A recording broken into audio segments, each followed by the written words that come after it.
datang kembali lagi bersama saya lagi di Madang Podcast. Kemarin kita udah ngobrol bareng adik-adik dari DPSH, Duta Pelajar Sadar Hukum.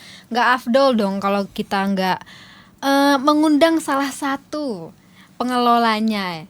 Langsung aja, Kejaksaan Tinggi Kalimantan Timur. Selamat pagi. Selamat pagi Bapak. Terima kasih. Perkenalkan sebelumnya, nama saya Tony Yuswanto, SHMH. Saya di bidang intelijen, jabatan selaku Kasih Penerangan Hukum pada Asisten Intelijen Kejaksaan Tinggi Kalimantan Timur.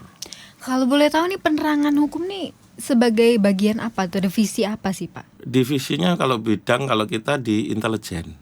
Intelijen. Intelijen sendiri itu memiliki beberapa bidang. Seperti bidang untuk kasih A itu ideologi politik. Lalu ada kasih 2 itu sosial budaya. Seperti itu. Ada 5 bidang.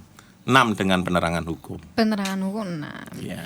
Nah, kita kan udah ngobrol bareng adik-adik dari DPSH ya kemarin Pak. Nah, sebenarnya apa sih kalau dari Kejaksaan Tinggi menjadi titik balik atau keresahan utama dari Kejati Kaltim sehingga perlu nih menjemput bola ke sekolah-sekolah untuk program Duta Pelajar Sadar Hukum ini? Jadi filosofinya memang Kejaksaan itu berdasarkan Undang-Undang Kejaksaan nomor 11 tahun 2021, perubahan dari undang-undang sebelumnya itu 16 tahun 2004, itu di pasal 30 itu dalam rangka menjaga ketertiban di masyarakat, ketertiban umum. Kejaksaan memiliki wewenang, salah satunya adalah meningkatkan kesadaran hukum masyarakat. Makanya dari situlah berdasarkan tupoksi yang ada di dalam undang-undang itu dikaitkan lagi dengan mengingat Kaltim sebagai ibu kota negara, ya kan. Akhirnya kita pengen ada inovasi melalui sekolah-sekolah tersebut. Iya, inovasi itu yang nggak ada di tempat lain apa? Akhirnya pimpinan mikir, kita kerjasama dengan provinsi, dalam hal ini Dinas Pendidikan dan Kebudayaan, lalu kita mengadakan kegiatan Duta Pelajar Sadar Hukum ini. Seperti itu. Nah, tujuannya apa? Kalau kita lihat perkembangan teknologi yang ada, itu kan membawa efek negatif maupun positif. Betul. Nah, pemuda ini sebagai generasi muda bangsa, itu nanti yang akan meneruskan membawa negara ini mau kemana. Sedangkan negara kita adalah negara hukum. Betul. Makanya kurikulum di sekolahan pun juga belum ada yang nyangkut masalah hukum. Kayak semacam peraturan sekolah biasa jadi. Iya. Pak ya.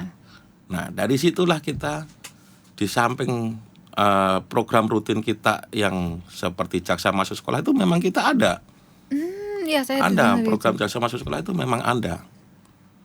Ada sudah lama dan tiap tahun bergulir. Tapi kita pengen inovasi yang lebih kira-kira apa. Makanya dengan kerjasama ini kita lebih fokus lagi memberikan edukasi kepada para pelajar khususnya yang jenjang SMA sederajat ya. Di sini kan ada SMA, SMK, MA, SLB Tunadaksa. Betul, ya. Tunadaksa. Nah, disitulah kita adakan pemilihan Duta Pelajar Sadar Hukum itu. Nah, disitulah dari ini sudah mulai tahun 2000. Sebelum saya masuk di sini. 2000. Nah, itu sudah ada tahun 2000. Nah, saya masuk di sini di Kaltim itu sejak 2021. 2021. Nah, itu. Ini terus bergulir dan mendapat apresiasi langsung dari Pak Jaksa Agung. Karena pemenang dari Duta Pelajar itu sendiri juara 1, 2, 3 selalu kita bawa langsung menghadap dan terima langsung oleh Pak Jaksa Agung. Oh iya, kemarin sih juga ada lihat di Instagramnya sih Pak. Udah gitu Duta Pelajarnya juga ada podcast juga di sana ya. Betul. Bener. Saya kira cuman semacam ya udah sih duta-duta biasa gitu aja. Enggak ya Pak ya, langsung diserahkan kepada Pak Jaksa. Iya, langsung bertemu Pak Jaksa Agung, langsung tatap muka langsung tanya jawab, interview dengan beliaunya. Nah, ini suatu kekhususan. Saya aja nggak mudah kan ketemu Jaksa Agung. Betul. Itu kan. Jika tidak terjadi sesuatu ya Pak ya. Nah udah, ini adik-adik kita dengan prestasinya yang luar biasa langsung bisa bertemu audiensi dengan Pak Jaksa Agung. Ini suatu kebanggaan kan begitu. Agak sedikit menarik ini ya. Bagi saya, cuman kan saya udah lulus SMA ya. Belum bisa sudah lewat lah waktunya. Nah, gimana sih Pak kolaborasinya antar Kejati dengan Disdikbud Kaltim dalam pembinaan DPSA ini sendiri? Nah, kalau pembinaan DPSA ini, jadi gimana DPSA itu berjalan? Ini kan DPSA ini anggarannya itu memang dari Provinsi Kaltim melalui Dinas Pendidikan. Cuma secara prakteknya di lapangan, bimbingan langsungnya karena Disdik ini kan tidak mengerti juga, agak spesialis masalah hukum. Betul. Yang mengerti kan dari kejaksaan. Betul. Makanya secara teknisnya penilaiannya mulai dari penyaringan, mulai dari tingkat kabupaten kota sampai provinsi. Nah, juri-jurinya dari kita. Harus dari kejaksaan. Ya, itu yang tingkat kabupaten kota. Baru di tingkat provinsi itu ada selain dari kejaksaan juga ada juri-juri dari luar. Siapa aja tuh kalau boleh? Akademisi mungkin dari Unmul. Langsung dosennya ya Pak ya. Dosen-dosen, bahkan dekan pun jadi juri juga. Wah, dekan sebagai Pak. panelisnya ketika akhir untuk menentukan juara 1, 2, 3-nya. Iya. Jadi selain itu juga dari teman media juga ada. Oh, teman media juga Media ada. juga ada, dalam artian kan biar tahu gimana mereka itu berani berkomunikasi kan seperti itu kan. Nah, betul. Berani berkomunikasi, lalu gimana cara penulisannya.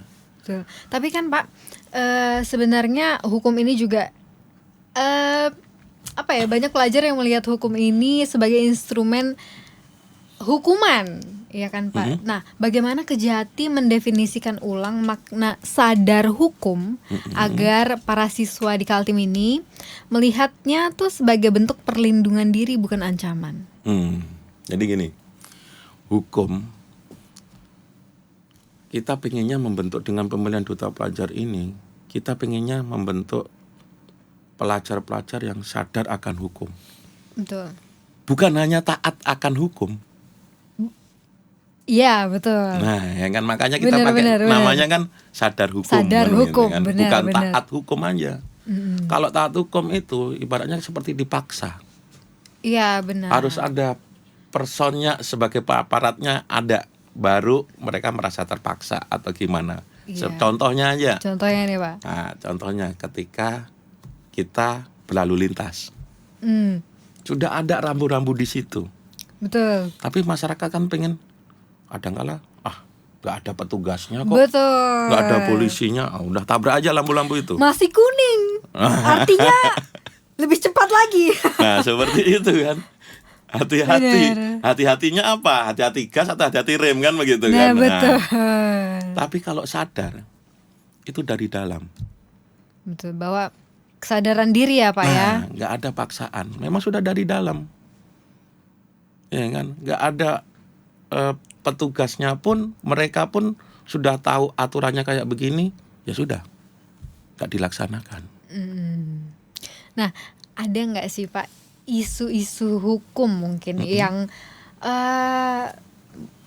yang krusial atau sering melibatkan pelajar di Kalimantan Timur aja lah? Apakah ada gitu? Mungkin 3 kasus, mungkin apa gitu Pak? Yang lagi tren ya, yang lagi tren di Kalimantan Timur ini trennya, penganiayaan. ya kan, itu masuk kekerasan. Siswa ke siswa atau guru ke siswa? Siswa ke siswa. Nah, penganiayaan ini banyak. Yang kita kenal kalau ini terhadap anak pelajar ini kan biasanya perundungan. Betul, perundungan. Atau bullying kan begitu kan. Betul. Nah, ini trennya di sekolah se-Indonesia pun seperti itu. Masih ada ya, Pak? Masih ada banyak. Cuma kadangkala yang jadi korban itu merasa takut sehingga jarang mengadu. Jarang ke expose, nggak berani untuk mengadu kepada gurunya atau temannya. Dia lebih baik menyimpan. Nah ini padahal banyak. Terus yang kedua masalah narkotika. Iya, masih narkotika ya Pak ya. Ini masih.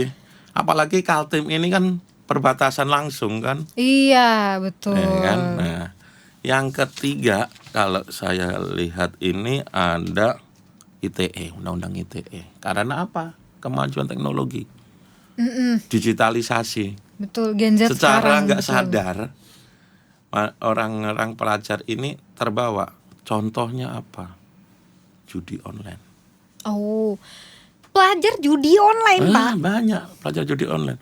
Alasannya kalau pun dilihat orang tuanya main game online. Iya. Kalau pasti ada pengawasan, main judi ternyata kan. Ini. Saya kira cuman kita orang dewasa aja main judi online. Iya, pelajar pun kadang-kadang begitu. Makanya butuh pengawasan ya. Bukan orang tuanya saja. Pengawasan dari sekolah. Betul. Orang tua, kehidupan masyarakat juga ikut, masyarakat di sekitar juga harus ikut membantu. Harus sadar juga ya bahwa itu nggak baik sebenarnya. Nah, itu membawa efek. Sebenarnya judi online juga membawa efek apa ya, ketergantungan. Sama juga menggunakan narkotika kan efeknya ketergantungan, ketagihan. Judi online juga begitu. Nyicip sebentar, menang, lagi. Biasanya memang begitu. Gitu ya Pak. Karena judi online itu sudah ada bandarnya yang mengatur secara. Jadi sebenarnya menang itu pancingan aja kan Pak, supaya main terus. Ketagihan. Kalah pun akhirnya kemarin menang. Pasti menang lagi nih, tenang aja. Pengen coba lagi. Nambahin modal lagi kan begitu. Betul. Akhirnya apa? Main terus. Memang harus diawasin memang ya kalau pelajar. Nah, bagaimana strategi dari Kejati sendiri dalam mengedukasi bahwa ada batasan-batasan tertentu di UU ITE ini, Pak. Tapi tanpa mematikan kreativitasan mereka sebagai generasi digital. Kita tadinya itu kan seperti awal tadi saya sampaikan, kita ingin membentuk para pelajar ini yang sadar akan hukum. Betul. Nah, kita beritahu ini loh aturannya, ya kan? Kita kasih wawasan juga, kalau kamu melanggar, sanksi pidana yang akan dijatuhkan seperti ini, ya kan? Betul. Kita kasih edukasinya apa? Kalau kamu sampai melanggar dan kena sanksi pidana berupa pidana penjara, terjeleknya seperti itu, ya kan? 1 tahun aja. Masa depanmu, teman-temanmu sudah kuliah, ya dia kan? masih baru, atau masih sudah bekerja, dia masih baru keluar. Betul. Dan bahkan dengan keluar itu pun sanksi nggak selesai. Sanksi sosial tetap menghantui. Betul, sanksi sosial. Ya kan, nggak ada orang yang habis keluar dari penjara atau apa, nggak ada langsung clear kan, nggak ada. Pak. Sanksi sosial tetap menghantui kan. Bisik-bisik tetangga tuh masih kencang itu. Seperti itu. Nah, di samping itu, setelah tahu ini aturannya, akibatnya kalau saya gunakan seperti ini, kira-kira sepadan nggak ya? Dia dengan masa depan ya Pak ya. Memang sih dalam pemberantasan tindak pidana itu aparat penegak hukum ini nggak bisa memberantas secara keseluruhan, tuh nggak bisa. Yang paling bagus adalah membentuk pribadinya, karakternya, moralnya. Nah, itulah yang paling penting. Makanya yang kita tekankan kesadarannya. Kalau sudah dari dalamnya sadar dan nggak mau digoda kayak apapun, ya sudah, nggak bisa. Pasti nggak bisa. Iya. Bener. Meskipun teman-temannya udah coba aja gitu ya. Nah, nanti nggak mau. Masa kita ini kamu enggak gitu ya kan? Mungkin seperti itu ya Pak. Cuman kalau ada kesadaran diri pastinya Nah, makanya tidak akan melakukan. kalau sudah sadar, dicoba kayak apapun, digoda kayak apapun, diiming-imingi kan, nanti menang, duitnya lumayan ini kalau menang kan gitu kan ibaratnya. Beli iPhone baru. Nah, betul. Nah itu. Tapi dengan berpikir begitu, tahu ancaman pidananya, terus karakternya sudah terbentuk, ya nggak mungkin godaan itu ya mungkin tinggal 10% kan begitu kan berkurang. Belum tentu kan juga ketika di penjara itu juga dapat hal yang baik juga, maksudnya ya siapa tahu dirundung juga di penjara kan kita nggak tahu gitu ya kan Pak. Maksudnya banyak hal yang akan dikorbankan ketika dapat tindak pidana itu sendiri. Nah kan tapi seringkali nih remaja-remaja ini ada juga yang masih belum sadar tentang hukum. Mereka hanya ikut-ikutan tapi nggak tahu itu apa. Nah sejauh mana nih peran program DPSH mampu menjadi deteksi dini lah untuk potensi tindak pidana di lingkungan sekolah? Jadi dengan program DPSH ini itu sebenarnya dari peserta kita selalu sampaikan, walaupun tidak menang, ya kan, tetapi kalian ini merupakan perpanjangan dari kejaksaan. Dan itu pun kita selalu di dalam pelaksanaan selanjutnya kita selalu memberikan bimbingan ke mereka. Kan di dalam pemilihan ini bukan cuma dia harus menguasain aturan hukumnya, tetapi pemilihan ini juga ada proyek perubahan yang harus disampaikan. Caranya apa? Seperti permainan, ya kan? Ada yang melalui biasanya tuh adik-adik itu kayak bikin game ular tangga, tapi di situ nyangkut masalah hukum. Jadi ada proyek perubahannya. Gitu, jadi itulah yang harus terus dijalankan. Betul. Gak cuma dia harus pandai ngomong aturan hukumnya kayak begini, enggak. Karena tetapi sebenarnya ada alatnya, sarananya gitu. Semuanya tuh sebenarnya terbaik ya Pak ya, terbaik. Cuman ada yang lebih baik lagi menjadi juara. Makanya gitu kita ya, sampaikan juga, nggak ada ceritanya yang kalah, nggak ada. Nggak ada. Semuanya dapat pembimbingan secara merata ya iya. Pak ya. Nah, kita harapkan mereka sebagai agen perubahan dan sebagai role model di dalam kehidupan masyarakat. Jadi dengan mereka mengikuti duta pelajar ini, yaitu mereka contohnya di mana? Contoh di sekolahan paling kecil. Nah, proyek perubahannya tadi yang pertama memang kalau tingkat kabupaten kota itu diterapkan di sekolah. Tetapi ketika di provinsi itu harus mengembang. Paling enggak di daerah sekitarnya, di kecamatannya. Atau bahkan bisa berkembang di kabupaten. Jadi lingkungannya lebih luas lagi ya Pak ya. Jadi sarananya itu ada. Nah di situ alumninya pun juga begitu. Ketika melakukan kegiatan kita dorong supaya aktif melakukan kegiatan. Kegiatan mengedukasi mungkin ke adik-adiknya atau apa. Nah ini terus berjalan terus. Jadi nggak mati di pesertanya duta pelajar itu sendiri, tetapi terus diketok tularkan, diteruskan kepada adik-adiknya. Tidak berhenti sampai di situ aja ya Pak ya. Betul. Nah, hukum ini kan sering dianggap rumit nih Pak untuk anak muda zaman sekarang seperti saya sendiri. Nah, pendekatan seperti apa sih yang Kejati terapkan agar literasi hukum ini terasa nyambung dan relevan dengan gaya hidup pelajar masa kini?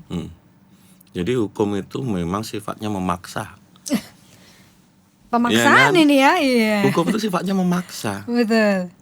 Nah, di sinilah kita bungkus sesuai dengan jiwanya anak muda, sehingga ya gimana aja bagusnya cara penyampaiannya seperti apa.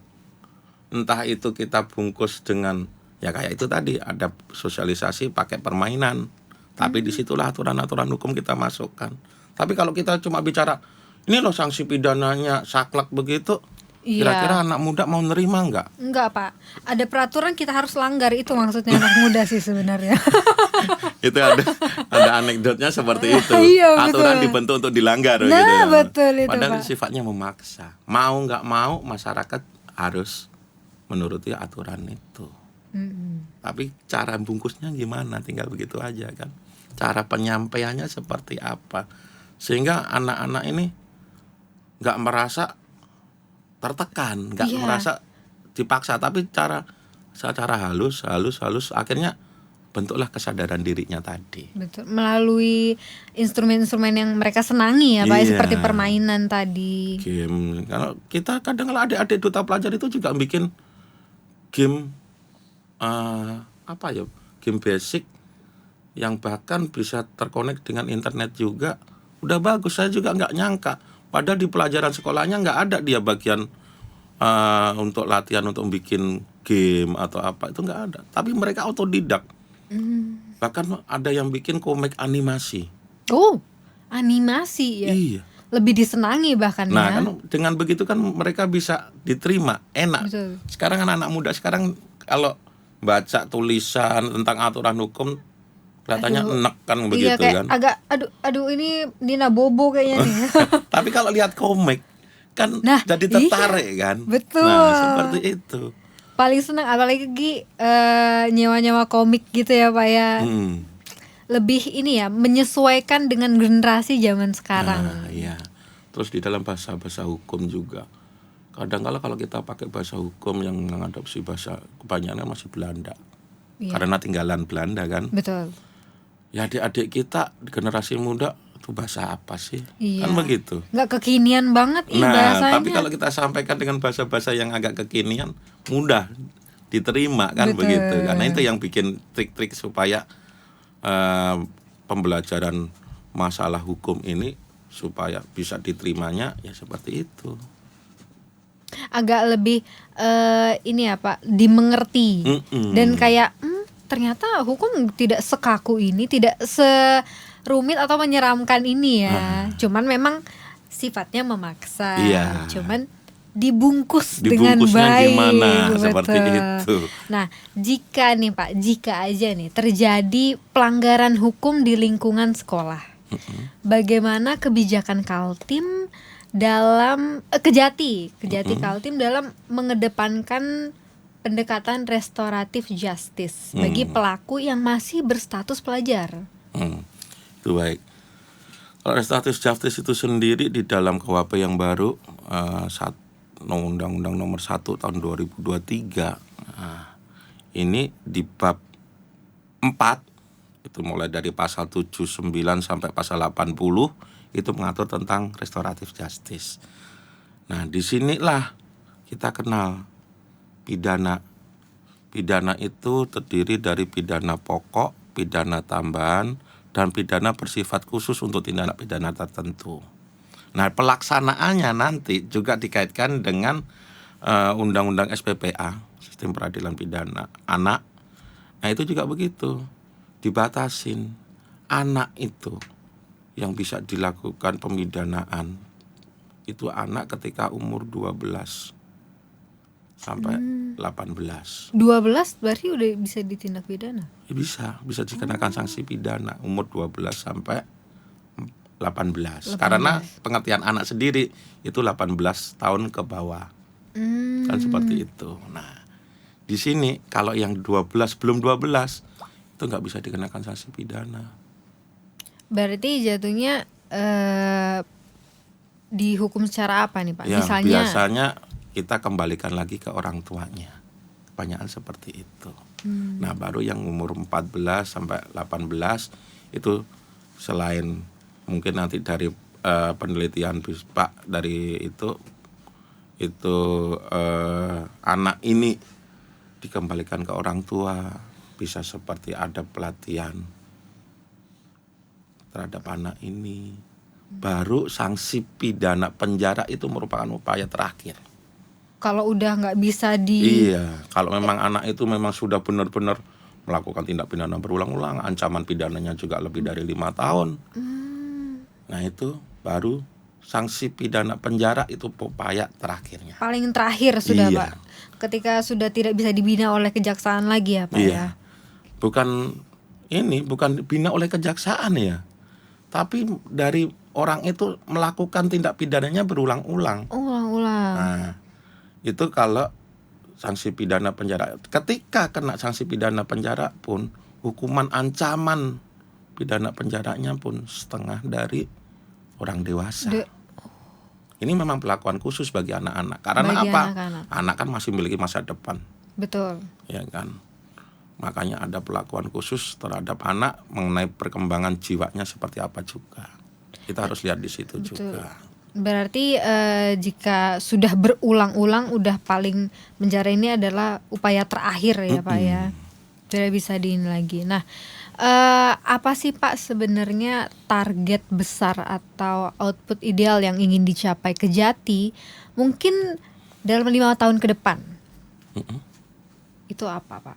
Output terbesarnya di dalam Atau target besarnya lah di dalam 5 tahun ke depan mengenai duta pelajar ini. Betul. Atau duta pelajar ini. duta pelajar 5 tahun ke depannya sebenarnya tahun kemarin itu kita pengen menaungi mereka dalam satu bentuk wadah.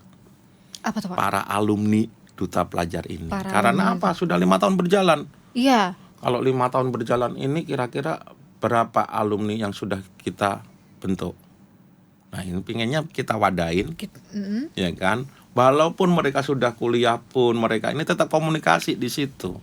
Tetap lancar ya komunikasi Iya. ya Pak ya. Tapi wadah ini belum sempat terbentuk karena masalah anggaran.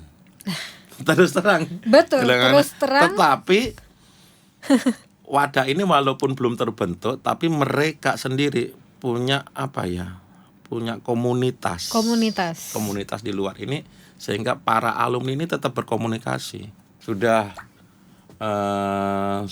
kuliah dimanapun mereka selalu bisa komunikasi. Kadang-kala kalaupun libur mereka melakukan kegiatan sosial bareng-bareng, turun ke sekolah, turun ke panti asuhan, kadang-kadang Semacam begitu. kampanye gitu Pak. Iya, memberikan edukasi masalah hukum. Gitu. Tapi misalnya nih Pak, apakah pernah ada dari duta pelajar hukum ini kayak meneruskannya sampai mungkin ambil jurusan hukum atau semacam itu, ada Pak? Ada yang meneruskan ngambil jurusan hukum itu hampir sebagian besar. Sebagian besar. Nah, sebagian kecil walaupun mereka ngambil jurusan yang lain, tetapi mereka sudah punya basic mengenai hukum. Dan mereka pun tetap berkomunitas, dalam komunitasnya itu tetap bahas tidak masalah. jauh-jauh ya. Bahas masalah tren-tren apa yang ada di sekitar mereka. Kadang-kala mereka tukar pendapat. Nah, kita pun juga kadang-kala di situ kita ada juga. Kita memberikan, ini aturannya seperti ini. Tetap mengawasi ya Pak Iya. ya, benar. Nah, kita harapkan 5 tahun ke depan, 10 tahun ke depan mereka ini kan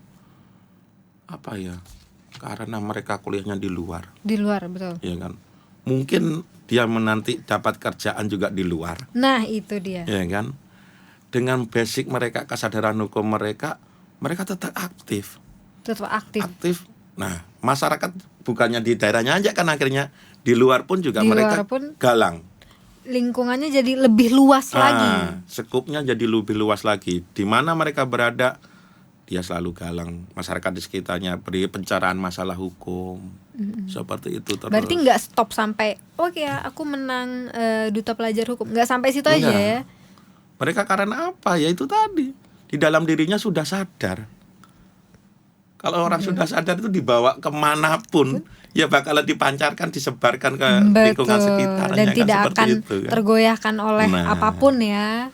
Betul. Seperti itu. Nah, mungkin pertanyaan terakhir sih Pak ya. Bukan pertanyaan sih, mungkin pesan kali ya. Sebuah pesan nih penutup bagi pelajar dan orang tua di Kalimantan Timur mengenai pentingnya membangun karakter sadar hukum sejak dini sebagai investasi masa depan.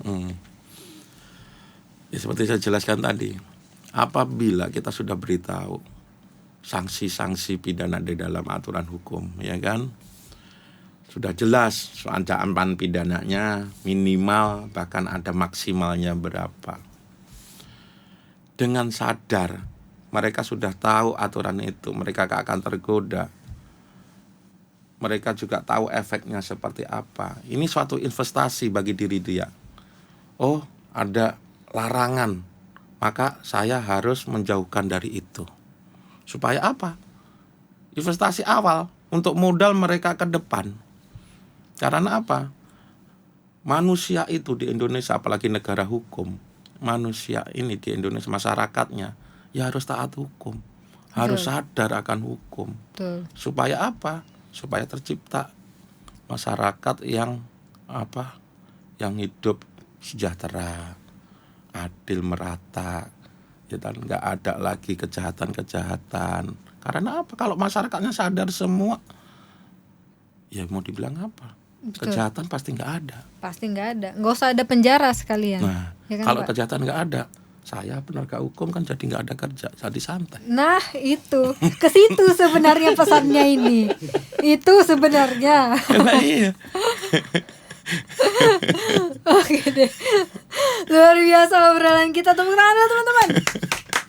Luar biasa. Ternyata hukum bukan sekedar tentang pasal-pasal atau ruang-ruang sidang yang kaku, tapi kita juga belajar bahwa dengan adanya program Duta Pelajar Sadar Hukum, bukan hanya tentang mencetak siswa yang hafal aturan, tapi juga tentang membangun karakter pemuda Kaltim yang berintegritas, berani berkata benar, dan mampu menjadi pelindung bagi sesamanya di sekolah. Nah, kita juga mau mengucapkan terima kasih Bapak Tony untuk waktunya hari ini. Ya, terima kasih sama-sama. Di sela-sela kesibukannya pemeriksaan ya Pak ya, tetap menyempatkan. Terima kasih Bapak, dan juga semoga kolaborasi bersama Disdikbud Kaltim ini terus melahirkan duta-duta pelajar sadar hukum yang tidak hanya sementara saja impactnya, tapi terus sampai beberapa tahun ke depan ya Pak. Amin. Oke, saya Esther pamit undur diri. Sampai jumpa di Madang Podcast selanjutnya.